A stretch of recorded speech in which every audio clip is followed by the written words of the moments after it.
I'm Mila. I'm 27. I always thought of the house as my quiet escape, my second home away from my main life.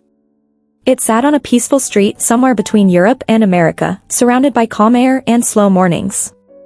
I bought it years ago for $240,000, after long nights of saving and planning. The house was not fancy, but it was strong, clean, and full of promise. I planned to rent it out, earn steady income, and keep it as something safe for my future. That week, I traveled there with a property management company to get everything ready. The company, Bright Key Homes, sent two people with me, Daniel and Emma. Daniel handled inspections, while Emma managed documents and costs. We talked about fresh paint, small repairs, and a rental price close to £1,200 a month. Everything felt organized, calm, and professional. I was proud of myself for doing things the right way. When I opened the front door, the feeling changed instantly. The house was not quiet. I heard voices, laughter, and the sound of children running.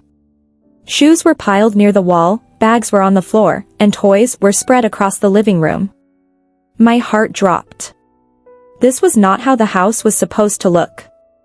Then I saw my sister, Laura, sitting comfortably on the sofa. Around her were her 5 children, Noah, Ella, Mason, Lily, and Jack, eating, playing, and acting as if they had always lived there. She smiled when she saw me, relaxed and confident, as if nothing was wrong. I asked her what she was doing in my house. She laughed lightly and said that our mother and father had given her permission to stay. In that moment, I knew this visit would not be simple, and the house I loved was no longer just a house, it was a problem waiting to explode. The longer I stood in the living room, the heavier the air became. The house no longer felt like a place I owned, it felt like a place I had walked into by mistake. Laura sat comfortably on the sofa, her legs crossed, her phone in her hand, scrolling as if this were any normal day. Her children moved around without care, opening drawers, pulling cushions onto the floor, and laughing loudly. Every sound echoed inside my head. I remembered the hours I spent choosing the furniture, the £900 coffee table, the sofa I bought on sale for $2,300, and suddenly it all felt distant, like it belonged to someone else. I asked her how long she had been staying there. She shrugged and said it had been a few weeks, maybe longer. The answer made my stomach twist. I told her I had hired a property management company and that the house was meant to be rented. Daniel cleared his throat behind me, clearly uncomfortable, while Emma quietly wrote notes on her clipboard. Laura looked at them and then back at me, smiling like this was all some misunderstanding that would pass. She said she needed the house. She said raising 5 children was hard and expensive. She mentioned bills, rent, and how prices had gone up everywhere between Europe and America. She talked about money as if it were the only thing that mattered, as if my own sacrifices did not count. I listened, but each word felt like it pushed me further away from her. I had my own struggles, my own plans, and this house was part of how I survived. I told her she should have asked me first. Her smile faded for a moment, then returned sharper than before. She laughed and said that family did not need permission. She said our parents had agreed and that should be enough. The way she said it made it sound final, like my ownership was only a detail she chose to ignore. I felt my hands tighten at my sides as I tried to stay calm. I reminded her that the house was legally mine, that I paid the taxes, the repairs, and the insurance. I mentioned the $18,000 I had spent recently to prepare it for rental. She waved her hand again, dismissing the numbers as if they were meaningless. She told me I would get money later, that I should be patient, that she was my sister. The words "be patient" I felt like an insult. Daniel stepped in carefully, explaining that the house needed to be empty for inspection and rental approval. Laura turned her head toward him, her tone changing instantly. She asked who he was to tell her what to do. She said this was a family matter and that strangers had no place in it. Emma shifted closer to me, her expression serious, as if silently reminding me that this situation was not normal. The children sensed the tension. Their voices grew quieter, and they gathered closer to Laura. For a brief moment, I felt a pull of guilt. They were innocent in all of this. But then I looked around again at the mess, at the disrespect, at the way Laura spoke to me, and I knew guilt alone could not decide this. When I told her she could not stay, her face hardened. She leaned forward and looked me straight in the eyes. That was when she said it, half joking, half daring me. If I did not like it, she said, I could call the police. The room went silent. Even the children stopped moving. I stared at her, shocked not just by the words, but by how easily they came out of her mouth. This was no longer about need. This was about control. I felt something shift inside me, something firm and cold. I told her calmly that if that was her choice, then I would do exactly that. For the first time since I arrived, Laura's confidence cracked. Her smile disappeared, and panic flickered across her face. She stood up too quickly, knocking a cushion to the floor. The children looked up at her, confused and scared. The power she thought she had suddenly slipped through her fingers. In that moment, I understood that this chapter of my life was not about a house or money. It was about boundaries. And once I crossed that line, there was no going back. The panic spread through the room faster than sound. Laura's eyes darted from me to the door, then to her children, as if she were suddenly seeing the situation clearly for the first time. Her hands trembled as she tried to steady herself, pressing her palms against her jeans. The confidence she had worn like armor only minutes earlier was gone, replaced by fear she could no longer hide. The house felt frozen, suspended in a moment that could not be taken back. She started talking quickly, her words stepping over one another. She said I was being dramatic. She said I would never really call the police on my own sister. She said this would ruin everything between us forever. Each sentence was meant to stop me, to pull me back into silence and guilt. I listened, but something inside me had already changed. I was no longer reacting. I was deciding.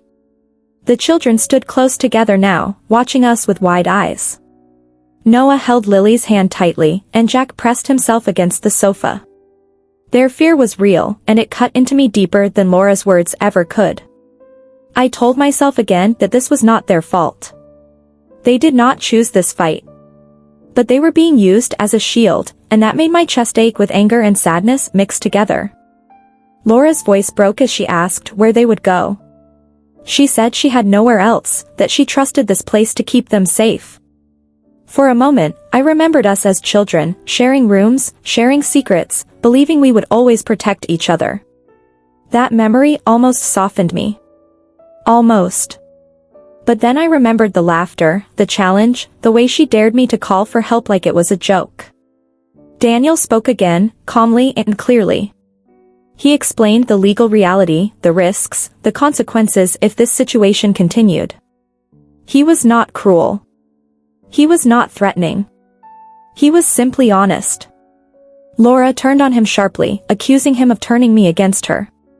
Emma placed a gentle hand on my arm, grounding me, reminding me I was not alone in this moment. I stepped forward and told Laura she needed to listen. I told her I did not want this to end badly, but it would if she forced my hand. I said I would give her time, but not excuses. She had crossed a line, and pretending it did not exist would only make things worse. My voice was steady, even though my heart was racing. Laura sank back onto the sofa, her shoulders slumping. The fight drained out of her, replaced by something quieter and more dangerous, resentment mixed with fear. She asked how long she had. She asked if I really meant it. I said yes. I meant every word. The house was mine, and I would not lose it because I was afraid to stand firm. The silence afterward felt heavy but necessary. The children slowly returned to their things, though they stayed close to their mother. Laura avoided my eyes. She nodded once, sharply, as if agreeing hurt too much to do gently. She said she would need a week. I agreed, not because she deserved it, but because I wanted this to end with as little damage as possible. That night, after the property team left and the house grew quiet again, I sat alone at the kitchen table. The lights were low, and the sounds of the street outside were distant. I thought about money, about the $18,000 I had invested recently, about the £1,200 a month I was counting on to keep my plans alive. But more than that, I thought about respect. About how easily it can be taken and how hard it is to demand it back. I realized something important in that silence. Saying no does not make you heartless. Standing your ground does not mean you stop loving someone. It means you finally love yourself enough to matter. The house felt different now, not peaceful yet, but honest. And honesty, even when it hurts, is the beginning of change. As I locked the door and prepared to leave for the night, I knew the hardest part was not over. The next days would bring tension, arguments, and long conversations with family. But I also knew this, I would not back down again. This chapter was painful, but it was necessary. And for the first time since I walked into that house, I felt in control of my own story. The week passed slowly, each day heavier than the last. I did not stay in the house during that time, but it never left my mind. I thought about it in the mornings, wondered about it in the afternoons, and replayed every conversation at night. Laura and I spoke only once during those days, a short and careful call where neither of us said more than we had to. Her voice was tight, controlled, as if she were holding back anger or shame. I kept my tone calm, steady, and firm. There was nothing left to argue. The boundary had already been drawn. When I returned on the 7th day, the house felt different again. Not peaceful yet, but lighter. The hallway was mostly clear. The shoes were gone. The bags were missing. The air felt less crowded. Laura stood near the door with the children gathered around her, boxes stacked behind them. She did not smile this time. She nodded once, stiffly, and said they were ready. The goodbye was short and awkward. The children looked at me with quiet curiosity, unsure of what to feel. I wished them well, meaning it with all my heart. They deserved stability, not borrowed space taken under tension. Laura hesitated at the door, as if she wanted to say something more. Then she simply turned and left. No apology. No explanation. Just distance. And strangely, that was enough. After they were gone, I walked through every room slowly. I opened windows. I straightened furniture. I wiped down surfaces myself, even though the property company would send cleaners the next day. I needed to touch the house, to reconnect with it, to remind myself that it was still real and still mine. The quiet returned, not suddenly, but gently, like a deep breath after holding one too long. Daniel and Emma arrived later that afternoon. They inspected the rooms, noted small fixes, and reassured me that everything was back on track. We talked again about rental plans, about timelines, about contracts. The numbers made sense again. The future felt solid instead of uncertain. When they left, I locked the door behind them and stood there for a moment, listening to the silence. That night, I sat in the living room with only a lamp turned on. I thought about family, about how love can become tangled with entitlement, and how easily lines blur when no one wants to say no. I realized that this was not just about my sister. It was about a pattern I had allowed for too long. Giving in to keep the peace. Staying quiet to avoid conflict. Paying the price later. I also realized something else. Strength does not always look loud. Sometimes it looks like calm words, written agreements, and the courage to follow through. I did not shout. I did not threaten. I simply stood where I was and refused to move. And that changed everything.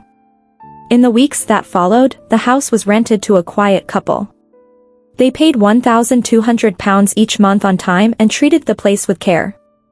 The income brought relief, but more than that, it brought validation. My decision had been right. Not easy, not painless, but right. My relationship with Laura remained distant. We spoke rarely, carefully, like people learning how to walk around a fragile space. I hoped, in time, things would soften. But even if they did not, I knew I had done what I had to do. Peace built on silence is not peace at all. It is just waiting to break. Standing in that house one last time before handing everything fully to management, I felt something close to pride. Not because I owned property. Not because of money. but because I had protected myself without losing my humanity. I had chosen clarity over comfort. This was the end of the story of the house being taken. And the beginning of the story of me standing firm, even when it hurt.